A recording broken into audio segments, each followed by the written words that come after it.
Black magic কাজ করবে না। কেউ শত্রুতা করে আপনার বিরুদ্ধে ব্ল্যাক ম্যাজিক করবে, কালো জাদু করবে, তাবিজ কবজ কবিরাজ দিয়ে আপনার ক্ষতি করার চেষ্টা করবে, আপনার কোনো ক্ষতি করতে পারবে না। আমাদের প্রিয় নবী সাল্লাল্লাহু আলাইহি সাল্লাম এই সাহাবীকে ওসিয়ত করেছেন এই হাদিসে তিনটি বিষয়। লা আদাহুন্না হাত্তা আমুত, আমি মৃত্যুর আগ পর্যন্ত এই তিনটি কাজ কখনো ছাড়বো না, কারণ এই তিনটি কাজ যেন আমি সব সময় করি। নবী করিম সাল্লাল্লাহু আলাইহি সাল্লাম সে ওসিয়ত আমাকে করে গেছেন, আমি এই কাজগুলো কখনো ছাড়বো না মৃত্যুর আগ পর্যন্ত। সাহাবী তার সংকল্পের কথা বলছেন। সে কাজগুলো কি?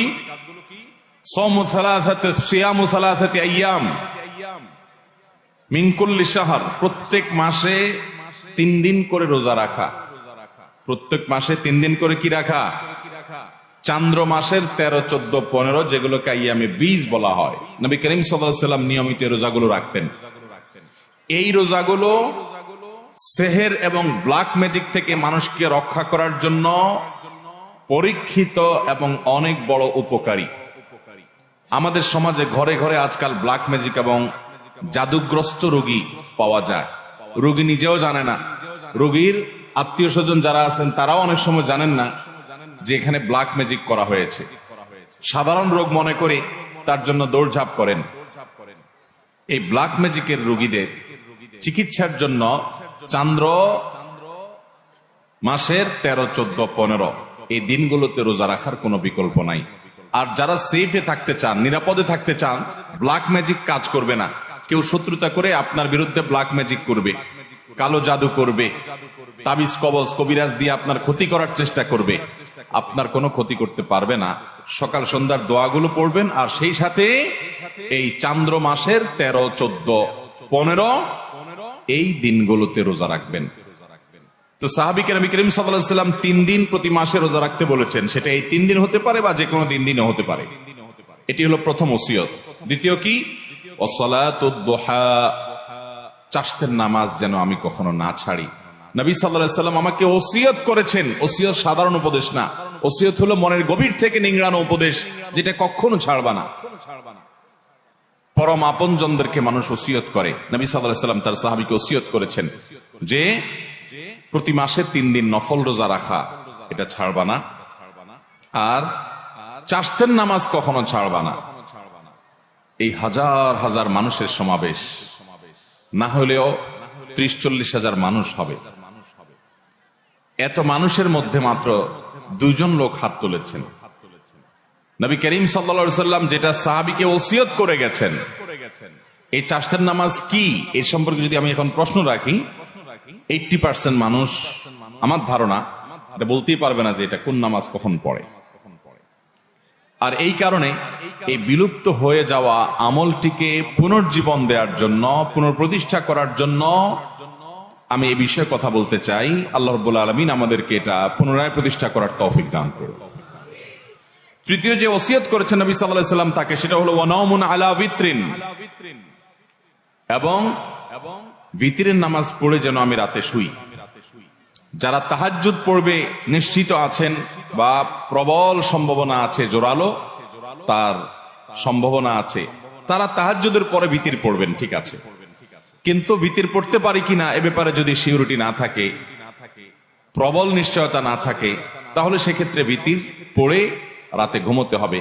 সেটাকে বিলম্ব করা যাবে না, বাদ দেওয়া যাবে না। নবী সাল্লাল্লাহু আলাইহি ওয়াসাল্লাম সে ওসিয়ত করেছেন।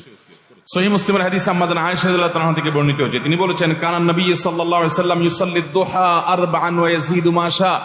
নবী সাল্লাল্লাহু আলাইহি ওয়াসাল্লাম প্রতিদিন 4 রাকাত চাষতের নামাজ পড়তেন, আবার কখনো কখনো তার চাইতে বেশিও পড়তেন, যতটুকু মনে চায়। অনেক বর্ণনা থেকে 8 রাকাত পর্যন্ত পাওয়া যায়। 4 রাকাতের বেশি 6 রাকাত হতে পারে, 8 রাকাতও হতে পারে।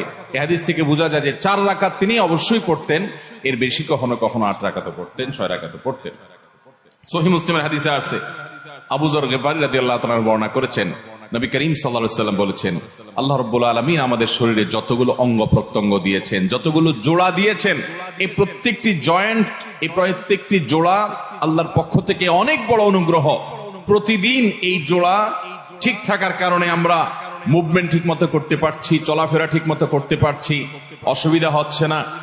এই যে আল্লাহ তাআলার এত বিশাল বড় নেয়ামত আমরা লাভ করতে পারলাম, সেজন্য প্রতিটি জোড়া, প্রতিটি অঙ্গের তরফ থেকে প্রতিদিন আমাদের সাদাকা করা উচিত। আমরা একবার সুবহানাল্লাহ বললে একটি জোড়া, একটা জয়েন্টের পক্ষ থেকে, অঙ্গের পক্ষ থেকে সাদাকা হয়, এর পক্ষ থেকে আল্লাহর শুকরিয়া আদায় করা হয়। একবার আলহামদুলিল্লাহ বললে, একবার সুবহানাল্লাহ বললে, একবার আল্লাহু আকবার বললে, একটা ভালো কাজ করলে, একটু দান সাদাকা করলে, কাউকে অন্যায় কাজ থেকে বাধা দিলে, কাউকে কোনো ভালো কাজের নির্দেশ করলে, এই প্রত্যেকটি ভালো কাজ মানুষের প্রতিটা শরীরের প্রতিটি জয়েন্ট থেকে সাদাকা হয়। এই যে মানুষের শরীরের শত শত জয়েন্ট, এই জয়েন্ট এবং জোড়া, এই অঙ্গ প্রত্যঙ্গ গুলো থেকে প্রত্যেকটি থেকে আলাদা আলাদা করে প্রতিদিন যদি সাদাকা দিতে হয়, তাহলে কি পরিমাণ নেকামল করা লাগবে। এই হাদিসে নবী সাল্লাল্লাহু আলাইহি ওয়াসাল্লাম বলেছেন, মানুষের শরীরের প্রতিটি জয়েন্ট, জোড়া, প্রতিটি অঙ্গ প্রত্যঙ্গ থেকে একটি কাজ প্রত্যেকটির তরফ থেকে সাদাকা করার, শুকরিয়া আদায় করার কাজ করে দেয়। সেটা হলো, যদি কেউ সলাতুদ দুহা বা চাশতের নামাজ পড়ে, তাহলে এই একটি কাজ তার শরীরের সমস্ত জয়েন্টের তরফ থেকে সাদাকা হয়ে যায়। মুহতারাম হাজরিন, এই সালাতুদ দুহা বা চাশতের নামাজের সম্পর্কে তিরমিজির বর্ণনায় আসছে, নবী করিম সাল্লাল্লাহু আলাইহি সাল্লাম বলেছেন যে আল্লাহ রাব্বুল আলামিন হাদিসে কুদসিতে বলেছেন, ইয়াবনা আদম, হে আদম সন্তান, এর কালি আউয়ালান নাহারে আরবাআন, তোমরা দিনের শুরুতে 4 রাকাত নামাজ পড়ো আমাকে সন্তুষ্ট করবার জন্য। এটা আল্লাহ বলছেন। আকফিকা আখিরাহু, তাহলে তোমাকে আমি দিনের শেষ পর্যন্ত পরিপূর্ণ সময়টাতে আমি যথেষ্ট হয়ে যাব সকল ক্ষতি থেকে বাঁচাবার জন্য। এই 4 রাকাত নামাজ সালাতুদ দুহা, যেটাকে আমরা চাশতের নামাজও বলি। নবী আলাইহিস সালাম অন্য হাদিসে বলেছেন, লা ইউহাফিযু আলা সালাতিদ দুহা ইল্লা আওয়াব, যারা আল্লাহর দিকে ধাবিত, আল্লাহর দিকে অগ্রসর, এলিট শ্রেণীর মুসলমান, সাধারণ শ্রেণী না, একেবারে সর্বোচ্চ মর্যাদার, সর্বোচ্চ শ্রেণীর আপার ক্লাসের মুসলমান যারা, এই আপার ক্লাসের মুসলমান, তাদের কাজ হলো আল্লাহর পথে ধাবিত তারা থাকে, আল্লাহর দিকে ঝুঁকে থাকে, আল্লাহর দিকে অগ্রসর থাকে। এই আওয়াব শ্রেণীর বান্দা, আপার ক্লাসের মুসলমানদের আমল হলো চাশতের নামাজ। এটা সাধারণ মুসলমানরা পারে না। এই জন্য নবী সাল্লাল্লাহু আলাইহি ওয়াসাল্লাম এটার নাম দিচ্ছেন ওয়াহিয়া সালাতুল আওয়াবিন। এটা হলো আওয়াবিনের নামাজ, অর্থাৎ আল্লাহর দিকে যারা ধাবিত থাকে তাদের নামাজ, সালাতুদ দুহা। এই নামাজটা কখন পড়তে হয়? এই নামাজটা পড়তে হয় সূর্য যখন তেতে যায়, সূর্যের উত্তাপে যখন বালি মাটি একটু গরম হতে লাগে, তখন থেকে নিয়ে জোহরের ওয়াক্ত হওয়ার আগ পর্যন্ত। এটা গরমের সিজনে এক টাইম হয়, শীতের সিজনে আরেক টাইম হয়। কারণ গরমের সময় সূর্য এক সময় উঠে, শীতের সময় সূর্য আরেক সময় উঠে। আনুমানিক বেশিরভাগ সিজনে দেখবেন আপনি 8টা, 8:30টার পর থেকে নিয়ে আপনার জোহরের আগ পর্যন্ত এই টাইমটাতে বালু তেতে যায়। কখনো একটু দেরি হয়, 9টা বাজে, বা কখনো একটু আগে হয়। তো এই 9টা, 10টা, 10:30টা এই টাইমগুলোতে জোহরের ওয়াক্ত হওয়ার আগ পর্যন্ত 4 রাকাত নামাজ। কোন কোন বর্ণায় অবশ্য 2 রাকাতের কথা বলা হয়েছে, কিন্তু বেশিরভাগ বর্ণায় 4 রাকাতের কথা বলা হয়েছে। আবার অনেক বর্ণায় 8 রাকাতের কথা বর্ণিত হয়েছে। 2 রাকাত করে পড়তে পারেন। সালাতুল লাইলি ওয়ান নাহারি মাসনা মাসনা, নবী সাল্লাল্লাহু আলাইহি ওয়াসাল্লাম বলেছেন রাত এবং দিনের নামাজ হলো 2 রাকাত করে, নফল নামাজগুলো 2 রাকাত করে পড়ে উত্তম। যাই হোক, অনেক উলামা ইকরাম 4 রাকাত একসাথে করার কথাও বলেন। 2টা আকওয়াল আছে আমাদের মধ্যে, 2টা কওলি আছে। যাই হোক, তো চাশতের নামাজ হিসাবে আপনি 9টা, 10টার দিকে কমপক্ষে 4 রাকাত নামাজ পড়বেন। কোন সূরা নির্ধারিত নাই, যেই কোনো সূরা দিয়ে পড়তে পারেন, সূরা ফাতিহার সাথে আরেকটা সূরা মিলিয়ে।